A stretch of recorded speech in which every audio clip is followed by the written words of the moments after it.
Assalamualaikum warahmatullahi wabarakatuh.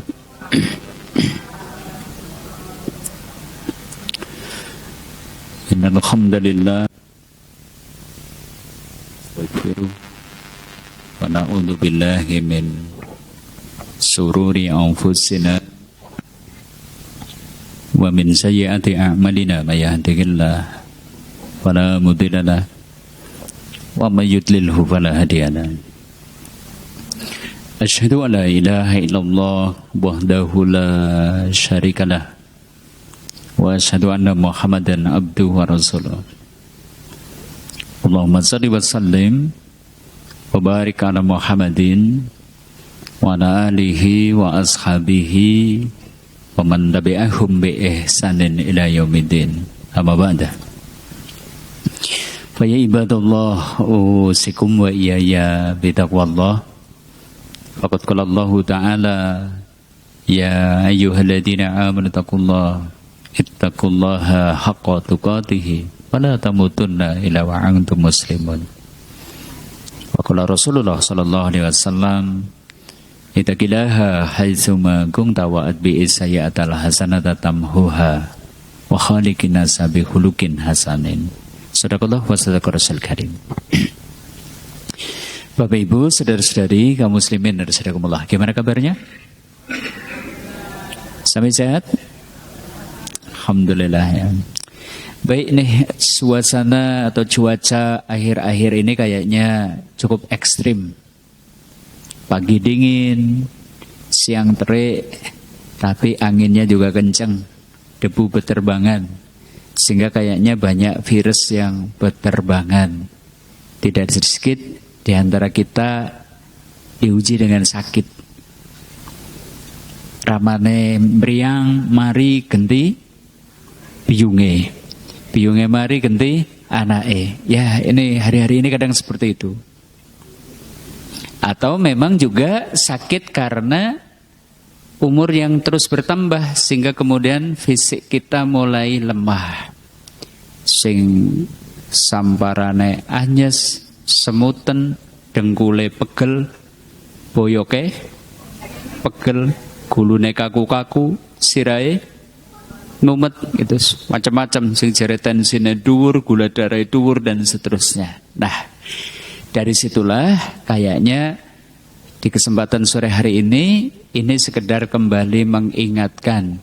Bentuk kajian kita adalah sekedar untuk mengingatkan, karena kadang kalau sudah diuji dengan sakit, segala macam teori yang pernah kita pelajari jadi lupa, gitu kan.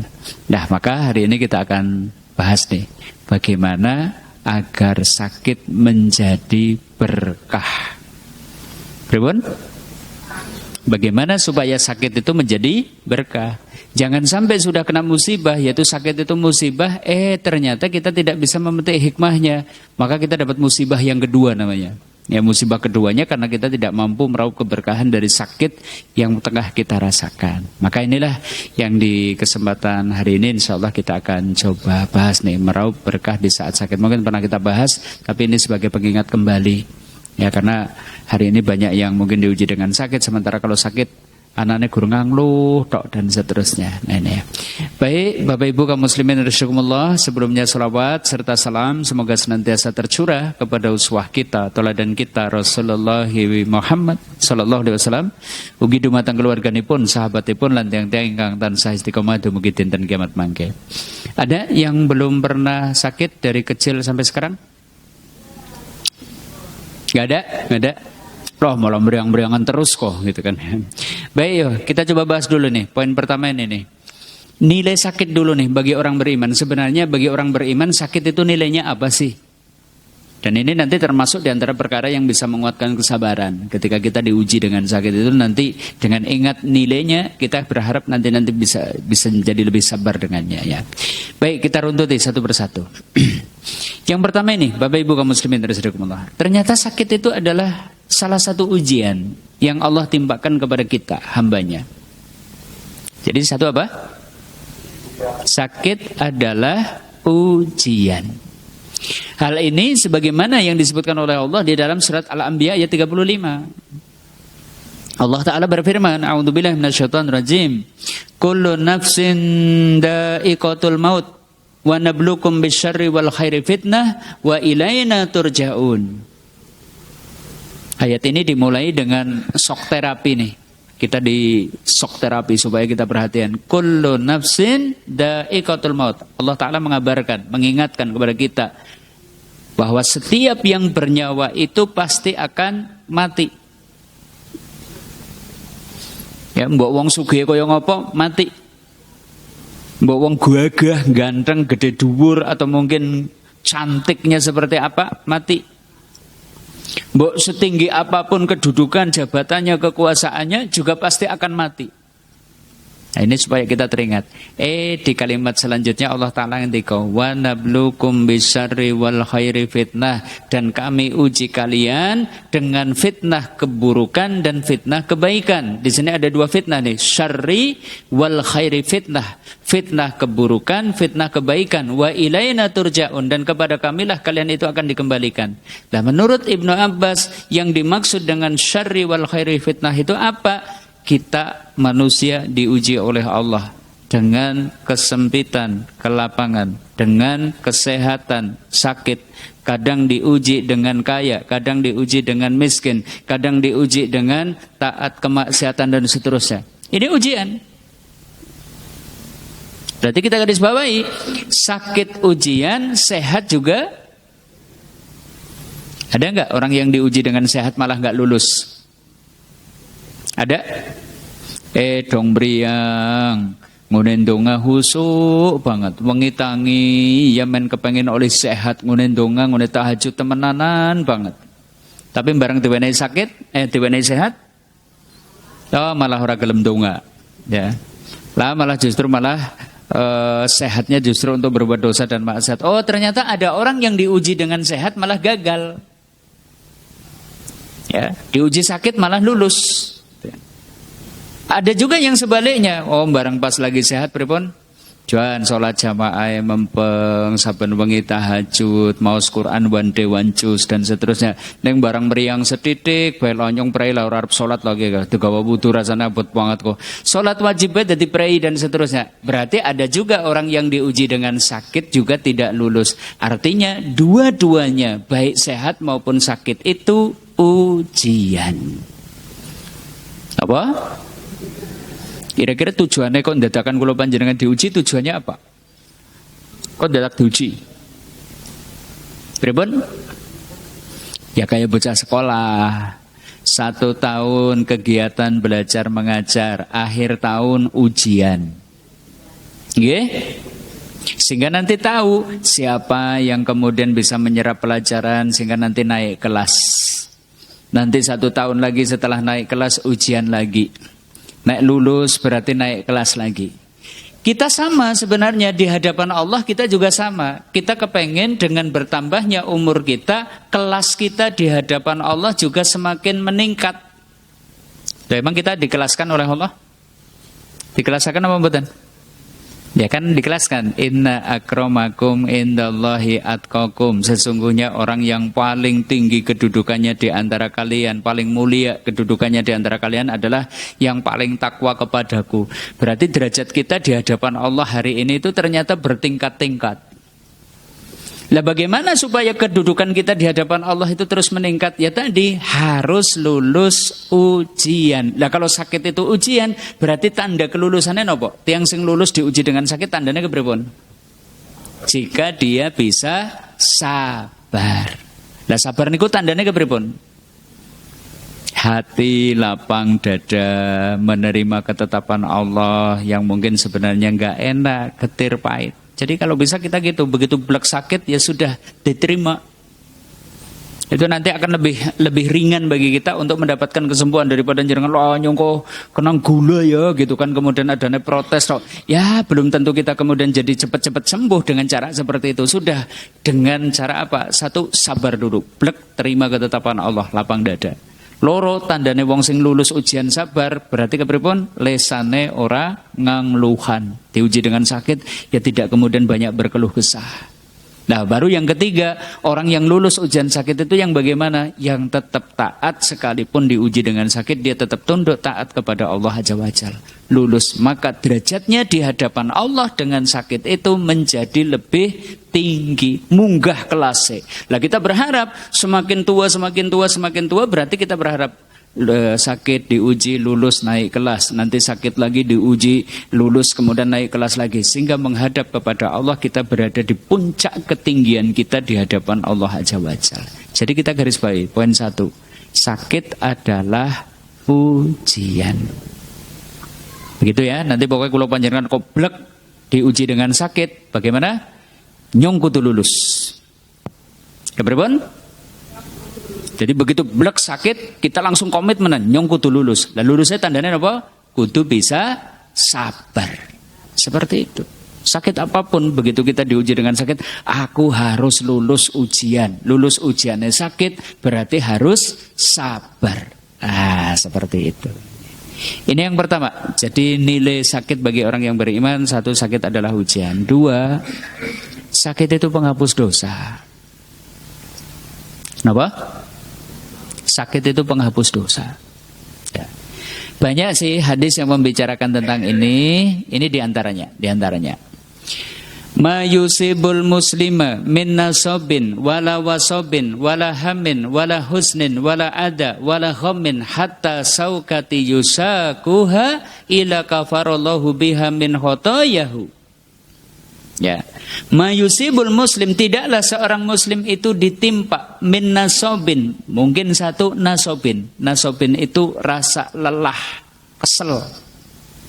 Wala wasobin, sakit, wala hamin, entah itu rasa khawatir, wa khusnin, duka cita, wala ada, atau mungkin kesedihan, diganggu orang, wala ghamin, termasuk duka cita, hatta saukati yusakuha, sampai sekedar duri yang menusuk di badannya, illa kafarallahu biha min khotoyahu, kecuali Allah akan hapus dengannya dosa dan kesalahannya. Jadi di dalam hadis ini ada beberapa penghapus dosa nih. 1, nasobin. Kenapa? Ini nasobin. Nasobin siapa? Kesel, lelah, capek. Pernah merasakan? Punate merasakan? Makanya sabar. Oh, bapak-bapak kerjalah kawit esok nganti tekan sore, bali tekan ngomah, bojone mrengut, cangkir urung diisi kopi, sabar. Capeknya penghapus dosa. Ibu-ibu juga sama. Lah wis kawit kesel-kesel kawit ngesuk nganti sore, bojo ora tau matur nuwun, bahkan anane maido kurang kiye. Kepripun? Sabar, karena capeknya juga penghapus dosa. Bapak-bapak sih kerja wana waktune jam 8 tekan jam 4 bali ngasuk. Ibu-ibu wah malah 24 jam. Itu kan?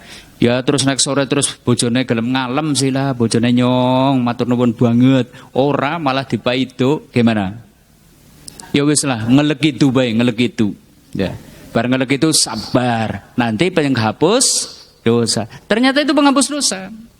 Wala wasabin, tidak pula seseorang itu ditimpa sakit, entah sekedar mungkin kaki kesandung, otot terkilir, kulit lecet, itu juga menjadi penghapus dosa. Apalagi kalau wasobinnya ini termasuk parah, yang mungkin gagal ginjal, jantungnya mungkin bermasalah, mungkin pankreasnya bermasalah, mungkin ada tanda-tanda kanker, berarti nanti juga dihapus dosanya dengan sakit itu. Wala hamin, termasuk juga rasa khawatir, itu juga penghapus dosa nih, hamin. Cok khawatir, anaknya sekolah nang luar kota mangkat jam sore-sore udan lah jan pokoknya atine rasanya terataban mau nang dalanan apa-apa dan seterusnya. Ini namanya hamin. Itu juga penghapus dosa. Kita merasakan kekhawatiran seperti itu penghapus dosa. Wala husnin, termasuk rasa sedih. Sedih biasanya muncul kapan? Sedih muncul itu kapan? Ketika kita kehilangan sesuatu, entah itu barang, entah itu mungkin nyawa orang yang kita cintai, entah mungkin karena ternyata target belum sesuai dengan yang kita harapkan, memunculkan kesedihan. Sedih ini juga penghapus dosa. Wala ada, termasuk jenengan mendapatkan gangguan dari orang. Duwe tangga papat sing arep omah cluthak, sing mburi omah clemer, sing kanan rumah ternyata senenge ngrendengi, sing sebelah kiri senenge nuduh-nuduh. Ini kan mengganggu. Ternyata itu juga penghapus dosa. Termasuk duka cita. Duka cita itu juga penghapus dosa. Hatta sampai syaukati yusakuha, sekedar ri yang menusuk di badan kita. Bahasa Jawane sekalipun sekedar susuben. Niku penghapus dosa. Punate susuben gedene sejentik napa sejempol? Susup gedene sejentik napa sejempol? Lah wong sing jenenge susup ya cilik. Ternyata yang paling sekedar cenut-cenut saja itu bisa menghapus dosa, apalagi kalau ternyata sakitnya lebih parah daripada itu, lukanya lebih parah daripada itu. Illa kafarallahu biha min khotoyahu, kecuali Allah akan hapus dengan itu semua dosa dan kesalahannya. Nasobin wasobin hamin husnin ada ghamin hatta saukati yusakuha. Nah, salah satunya adalah sakit. Jebul sakit penghapus dosa. Makanya blek kita itu kok diuji dengan sakit. Gimana? Alhamdulillah, dosane agi dibusek. Sering kan kami sampaikan, justru kalau Allah itu sayang kepada seorang hamba, begitu berbuat dosa itu langsung dibalas oleh Allah, sehingga besok di akhirat itu sudah tidak disiksa lagi. Tapi kalau seorang hamba kok tidak disayang sama Allah, ya sudah, berbuat dosa ya dijor. Awaknya tetap sehat, bayar rezekinya tetap omber, bayar. Tapi nek sing disayang oleh Allah, begitu berbuat dosa jangan langsung dibalas. Sering kalau contohkan kan, esuk-esuk kok ngrendengi tanggane, dadakan sore lambene jodor. Sariawan gitu kan. Alhamdulillah, berarti ngene ngrendengi langsung dihapus dosanya. Bapak-bapak dolan maring alun-alun, anak cewek lewat malah dideleng, subhanallah gitu kan. Esuk-esuk dadak mripate beleken gitu kan. Justru tanda sayang Allah, sehingga nanti ketika menghadap Allah itu dalam keadaan bersih dari dosa. Makanya kalau kita itu sakit ya sudah, blek, sabar. Kenapa? Karena sedang dihapus dosa dan kesalahan kita. Makanya kan pernah saya ceritakan kan, boleh-boleh tak cerita gini dulu. Khalid bin Walid itu pernah menceraikan istrinya. Padahal yang namanya Khalid bin Walid kuwi sosok yang sangat mulia ya. 83 peperangan diikuti oleh beliau. Tidak kurang dari 80 luka di badan beliau. Kenapa? Tertusuk tombak, terkena sabetan pedang, terkena anak panah dan seterusnya. Suatu saat menceraikan istrinya. Dah ketahuan sama Abdullah bin Umar. Lihat Khalid, ngapa reka kok megat bojo, ujarku lah rumah tangganya ya ayam, tentrem, sakinah, mawadah, warohmah, ora tau padu, kok enggaknya kok dipegat anu ngapai. Khalid itu kemudian menjawab, jawabannya cukup mengagetkan. Iya tuh, saat nikah dengan wanita ini 8 tahun, jangan ora tau meriang. Jebul kemudian dipegat gara-gara napa? Gara-gara napa? Ora tau meriang, ora tau lara. Lah ora tau meriang kok malah dipegat. Lah wong sing jenenge menungsa mesti duwe salah, duwe dosa. Kok ora tau meriang kan berarti ora disayang sama Allah, enggak dihukum sama Allah dulu. Ya wis tak pegat lah, bukan wong wadon sing ora disayang sama Allah. Gitu, Pak. Jedos nek jenengan bojone kok meriang-meriangan, watuk-watukan, lara-laranan, kudune malah pripun? Disayang, kudune disayang. Berarti itu istri yang dicintai oleh Allah. Syukur bulanannya ditambah meriang tambahi jatahe gitu kan, seperti itu. Kayak gitu, malah watuk setitik dipaido, watuk setitik dipaido gitu kan gitu. Ini karena sakit itu penghapus dosa. Makanya kalau bisa kita blek sakit ya sudah, wah ini saya lagi dihapus dosa-dosanya. Berarti kita harus tegar, kita harus sabar dan hanya. Ini yang kedua, Bapak Ibu, saudara-saudari kaum muslimin harus ada. Yang ketiga, masih kita bicarakan nih, nilai sakit nih. Bahkan sakit bisa menjadi sarana untuk mendapatkan pahala yang sangat berlimpah. Kenapa? Yang ketiga, sakit bisa menjadi sarana meraih pahala berlimpah. Maksudnya bagaimana? Begini. Ternyata besok ada orang yang di akhirat itu mulia, pahalanya berlimpah bukan karena sholatnya. Ada orang yang mulia, pahalanya berlimpah di akhirat bukan karena puasanya, bukan karena infak sodakohnya, bukan karena haji dan juga umrohnya, bukan. Tapi karena kesabarannya ketika diuji dengan sakit. Karena kan disebutkan innama yuwaffas sabiruna ajrohum bighairi hisabin. Hanya orang-orang yang sabar sajalah yang akan dicukupkan pahalanya tanpa hisab. Tanpa hisab itu berarti ganjarannya ora hitung-hitungan. Nek amal kan enten rumuse. Gitu kan? Maos Quran ganjarannya si pinten, ya pokoknya nek mau sak huruf ganjarannya sedoso. Infak sodako si ganjarannya pinten, ya nek infak sodako reguler ya pahalanya 10 hasanah. Nek ternyata infak sodakohnya dilakukan dengan sembunyi-sembunyi rahasia, maka dilibatkan menjadi 70 hasanah. Nek infak sodakohnya ternyata nggofi sabilillah, nilainya bisa menjadi 700 kali lipatnya. Ada rumusnya. Tetapi pahala kesabaran ternyata pahalanya bi ghairi hisabin, pahalanya tanpa batas. Maka tadi ada orang yang ternyata di dunia amalnya itu mungkin tidak seberapa, besok di akhirat itu dia terkaget-kaget, ya Robi kulosi ngamal nopo ra usah dereng nate ngamal sing segede niku kok kula pikantuk ganjaran kathah temen niku saking pundi gitu kan. Hamba tadi itu tersadar, dulu sholat ya paling wajib tok, jarang sholat sunnah. Dulu puasa ya paling Ramadan tok, jarang puasa-puasa sunnah. Dulu infak sodakoh ya paling receh. Haji umroh hurung tahu nglakoni, ini kok bisa mendapatkan pahala yang sangat berlimpah. Maka dia kaget, bertanya kepada Robnya itu, kemudian bertanya, Rob ini sih dari mana? Ternyata itu adalah pahala yang didapatkan karena kesabaranmu ketika diuji dengan sakit. Masya Allah.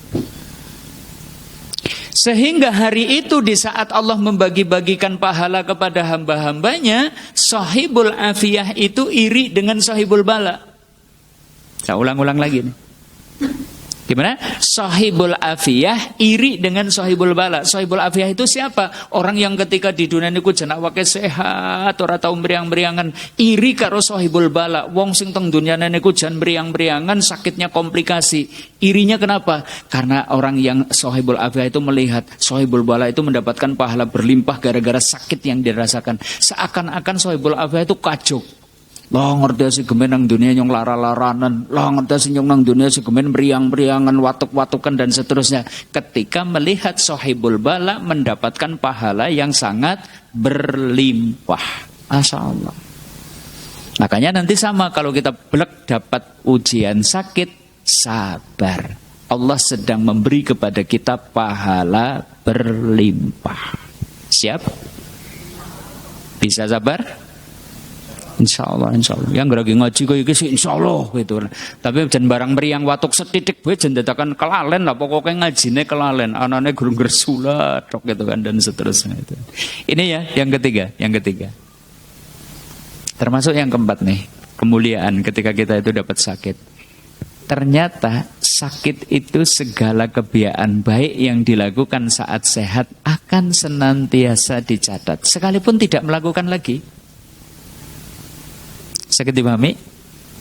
Kadang kan kita gitu, gersulane sakit itu lawang kulone kangger mriyang dados mboten saged ngaji ka ustad gitu kan. Lawang kula angger mriyang dados mboten saged tahajud ka ustad. Lawang kula angger lara-laranen kula niku dados mboten saged maos Quran. Tenang saja nih. Nabi itu ngendika, Ida maridul abdu au safaro, jika seorang hamba itu sakit atau melakukan perjalanan jauh, kutiba lahu mislu makana ya'malu muqiman sohehan, akan senantiasa dicatatkan untuknya kebiasaan amal baiknya ketika mukim dan ketika sehat, terus dicatat. Maksudnya gimana? Maksudnya begini. Nek jenengan sehat mesti saben wengi tahajud 11 rakaat. Qadarullah mriyang mboten saged tahajud. Malam itu jenengan tetap ditulis menunaikan tahajud 11 rakaat. Sekalipun orang lakoni. Masya Allah. Sak wekdal sehat jenengan mesti saged maos Quran one day one juz. Begitu blek sakit mboten saged maos Quran. Selama sakit jenengan mboten maos Quran, tetap dihitung jenengan maos Quran one day one juz. Insyaallah. Ketika sehat jenengan mesti saben dinten hadir di majelis taklim ini, majelis taklim itu dan seterusnya. Begitu blek sakit pun mboten saged malih jenengan tindak teng pengaosan, jenengan tetap dicatat tindak ngaos sekalipun tidak berangkat ngaji. Karena kebiasaan baik yang dilakukan ketika sehat akan terus dicatat ketika jenengan sakit. Ketika sehat, jenengan mesti menyisihkan sebagian rezekinya sekian persen untuk infak sodakoh. Goro-goro sakit, alokasi anggaran yang untuk infak digunakan untuk berobat. Nggak bisa infak. Bulan itu jenengan tetap dihitung infak sodakoh sekian persen. Karena kebaikan yang kita lakukan di saat sehat akan terus dicatat di saat kita sedang mengalami sakit. Masya Allah. Jane lara, jane ora nana rugine babar blas. Kalau yang kita khawatirkan dadi ora yang ngamal, bahkan ternyata amal kebaikan yang biasa kita lakukan pun senantiasa dicatat. Makanya kalau bisa gimana? Blek sakit mestinya kita gimana? Sabar. Ini yang keempat. Yang kelima, sakit adalah sarana agar kita bisa bersyukur. Bersyukur, beri susu 7 kurma. Kayak gitu. Oke, iklan ya, jadi iklan ya. Bersyukur. Maksudnya begini, Bapak Ibu kaum muslimin rahimakumullah.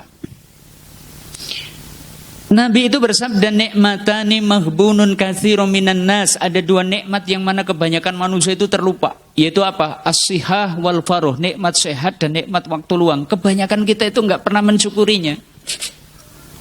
Coba tuh. Apakah hari ini kita sudah menyadari, ya Allah, alhamdulillah jantung kula tasih saged berdenyut, memompa darah sehingga badan saya sehat. Ya Allah, paru-paru saya masih bisa menyerap oksigen sehingga saya masih bisa bernafas. Ya Allah, alhamdulillah pankreas saya masih bisa menghasilkan insulin sehingga gula darah saya normal. Ya Allah, alhamdulillah lambung saya tidak kebanjiran asam sehingga kemudian saya itu bisa sehat. Ya Allah, alhamdulillah urat-urat saraf saya itu semua itu ternyata bisa berkoordinasi dengan otot sehingga saya itu bisa bergerak ini, bergerak itu dan seterusnya. Coba, pernah merasakan kayak gitu? Pernah merasakan kayak gitu? Jarang. Setahun sepisan besok kayaknya orang mesti nyong jantungnya sehat, nyong anune sehat. Jarang. Kapan kita itu merasakan bahwa itu semua nikmat? Justru ketika kita sakit. Bareng dadane lara, sebelah kiri kok sering cenut-cenut dan seterusnya. Bareng periksaan mang dokter, bapak jenengan niki jantungnya mengalami pembengkakan, kudu dipasangi ring. Hari itu baru tersadar, ya Allah, berarti 7 tahun aku duwe jantung sing sehat. Jane-jane ya nikmat ya, ora tahu disyukuri. Baru bisa merasakan nikmat ketika kita sakit. Bareng pankreas kita sudah tidak mampu menghasilkan insulin lagi, kita divonis diabetes, baru kita itu menyadari, ya Allah, berarti wingi-wingi duwe pankreas sehat yang bisa menghasilkan insulin, jane ya nikmat besar ning kok ora tahu tak syukuri. Baru terasa justru ketika sakit. Termasuk bareng arep maca HP bela bingung ki kemelanu kacamatane keri ki nyong ora yang maca, arep maca Quran ya lagi bingung ki orang gawa kaca mata. Nembe sadar, oh ternyata 50 tahun duwe mripat sing sehat niku nikmat, tapi ternyata selama itu kita jarang mensyukurinya. Dari situ kita garis bawahi, sakit justru sarana agar seorang hamba bisa bersyukur.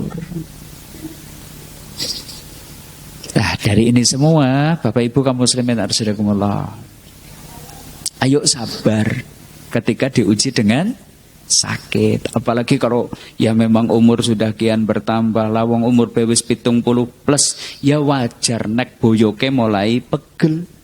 Gitu kan, wong wis 70 tahun ngene ngadeg, ibaratnya ngadeg jejeg, suwe-suwe mulai dikurangi. Lah ya wis untu ya wis mulai ompong gitu kan, wis pating bridut kulite sing dadakan gulune ya sering kaku, sikil rasane ngetipel. Sabar, wong wis ngene sehat pun pinten tahun? Lawung kayane wis 20 tahun ngene sehat dan seterusnya wong wis sepuh ya berarti mulai dikurangi. Sudah sabar. Itu tadi 1 sampai 5.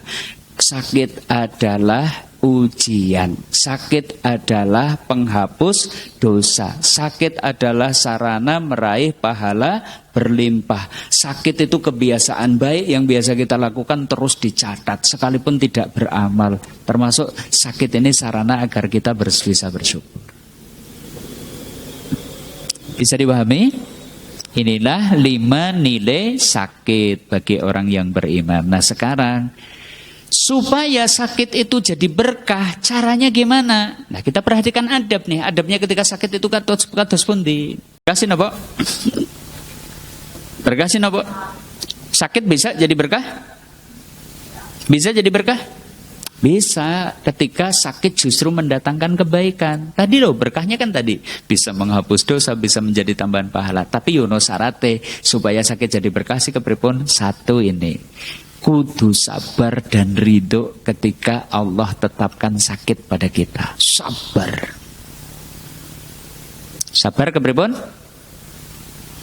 Sabar sih kepripun?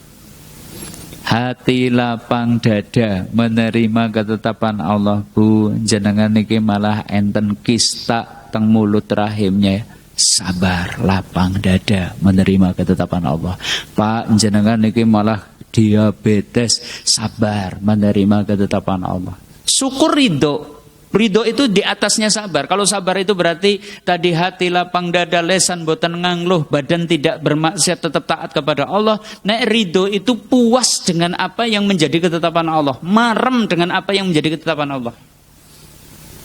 Kalau bisa kita seperti itu, setidaknya nopo? Sabar. Maka orang beriman itu apapun kondisinya pasti akan jadi kebaikan, asal bisa sabar, asal bisa syukur. Mila Nabi kan ngendika, ajaban li amril mukmin, jan urusane wong beriman ki menakjubkan. Kondisi orang beriman itu menakjubkan. Kenapa? Inna amrohu kullahu lahu khairun. Segala kondisi yang dialami orang beriman senantiasa mengantarkan kepada kebajikan. Walaisa dzaka li ahadin illa lil mukmin. Dan yang seperti itu tidak akan terjadi kecuali pada orang beriman. Maksudnya gimana? In asobathu sarra'u syakara fakana khairul lahu. Sing jenenge wong beriman kok mendapatkan nikmat sing nyenengaken, dia bersyukur, maka syukur akan jadi kebaikan baginya. Diwenehi sehat, syukur, sehingga ibadahnya membang, sehingga kemudian suka nolong orang, sehingga kemudian dia itu menambah bacaan Qur'annya, dia menambah wiridnya, maka kebaikan baginya. Wa idza asobathu dharra'u, ketika ternyata dia mendapatkan musibah keburukan, sobaro, dia bisa sabar. Maka sabar ini juga ujungnya adalah kebaikan, tidak ngresulo dan seterusnya. Nah kalau bisa kita jadi seorang yang beriman yang seperti ini. Sehat, syukur, lara, sabar. Sehat, syukur, lara, sabar. Bisa sabar. Itu sudah luar biasa. Ya, ini 1 ya. Yang kedua, supaya sakit itu bisa menjadi berkah, jenengan begitu kena sakit harus yakin bahwa setiap penyakit ada obatnya. Kudu yakin. Karena kadang ini yang membuat kita itu drop, itu nek jenengan niku wis ora percaya bahwa setiap sakit itu ada obatnya. Gitu ya. Mila kan dipun ngendikaken nih, ya. Ma anzalallahu min da'in ila anzalallahu sifaan. Tidaklah Allah itu menurunkan penyakit kecuali Allah juga menurunkan obat. Yakin? Yakin? Harus yakin. Karena ya, keyakinan akan hal ini memunculkan optimisme. Sekalipun mungkin dokter bu ngapunten jenengan kelihatan ini jan harapan hidup tinggal 20%.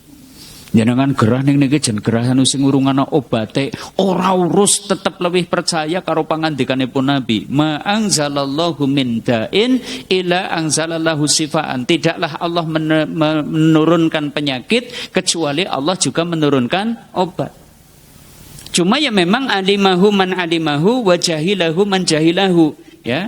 Tahu apa obatnya bagi orang yang mendapatkan pengetahuan, tapi tidak tahu apa obat suatu penyakit bagi orang yang tidak memiliki pengetahuan. Nah, berarti tugas kita gimana? Golet obat niku wau. Ning harus optimis bahwa setiap penyakit ada obatnya.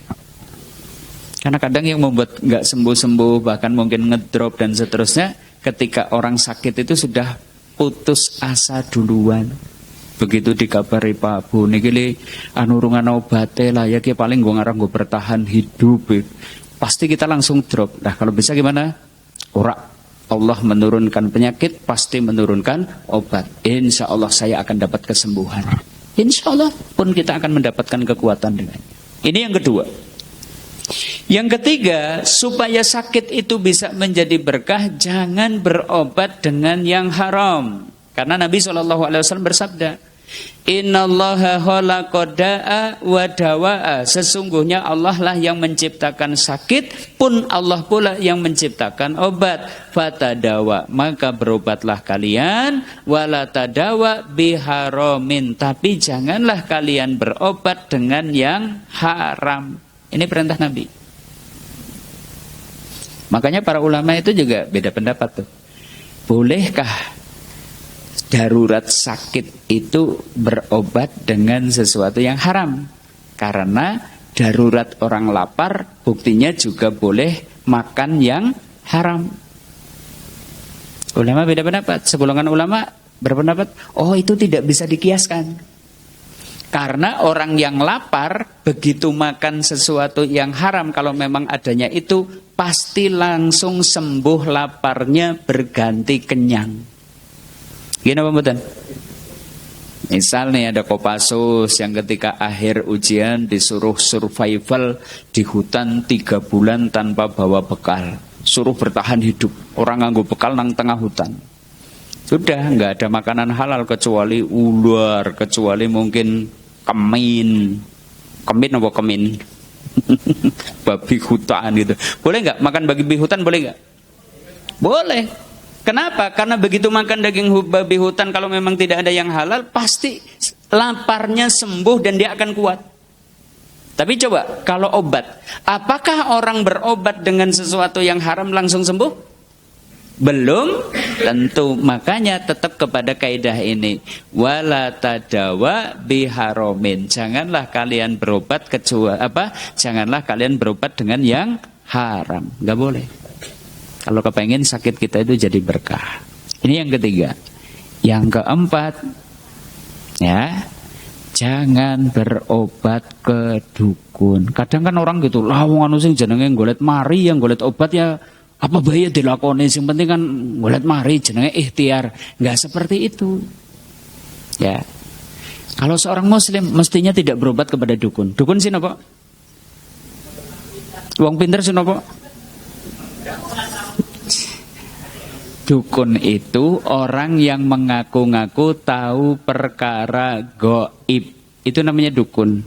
Plus bisa mengobati penyakit dengan kerjasama dengan jin atau setan. Itu namanya dukun.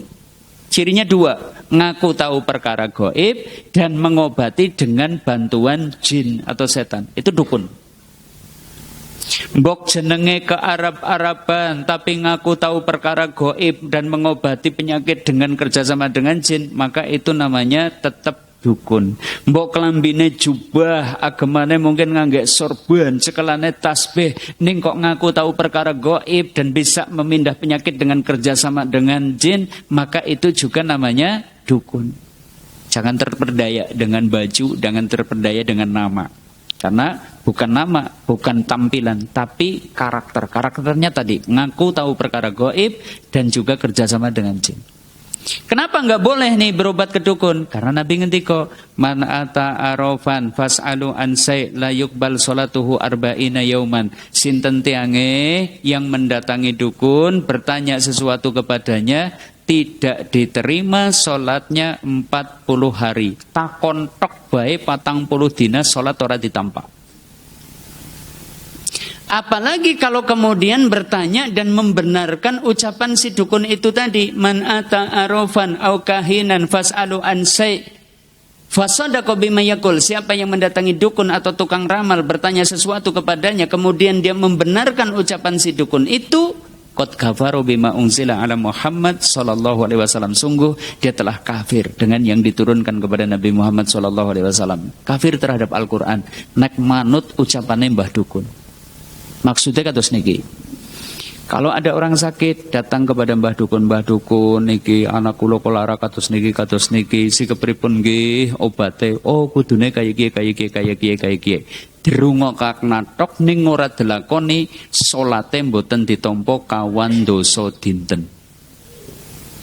Ning nek jenengan datang bertanya kepadanya kok jenengan mengikuti saran si dukun itu tadi. Oh anake Rika kuwi lara kaya kiye anu digawe-gawe wong.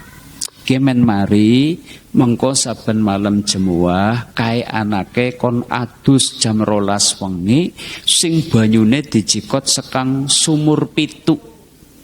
Aja kelalen mengko banyune dicampur karo kembang setaman, antorium, aglonema gitu dan seterusnya. Wis pokoke dicampur kabeh gua adus. Jenengan manut nglakoni napa sing dados wejangane Mbah Dukun itu tadi? Qad kafara bima unzila ala Muhammad sallallahu alaihi wasallam. Sungguh orang itu sudah kafir dengan yang diturunkan kepada Nabi Muhammad sallallahu alaihi wasallam. Maka ketika kita sakit jangan sekali-kali berobat ke dukun. Nah terus kepripun? Nah yang kelima, berobatlah tapi carilah pengobatan yang masyru' atau makul. Napa? Napa? Maca berate yang itu kan. Masyru' makul. Jajal ditirokna dizit. Masyru' makul. Maling. Apa gue ya? Ya gitu ya. Itu kita bahas nih. Masyru' itu maksudnya gimana? Jadi begini, kita berobat itu boleh asal sesuai dengan tuntunan syariat atau masuk akal. Masyru' itu berarti sesuai dengan tuntunan syariat. Ada pijakan syariatnya. Contoh, kita berobat kok dengan madu dan bekam. Ini pengobatan masyru'. Pengobatan apa? Karena ada pijakan syariatnya. Ini pijakannya. Karena Nabi ngendika, asifa'u fi salasatin. Obat itu ada pada 3 perkara. 1 surbati asal, minum madu. 2 sirtotim muhajjim, atau goresan bekam. Wakayatin nar. 3 itu adalah dengan sundutan api.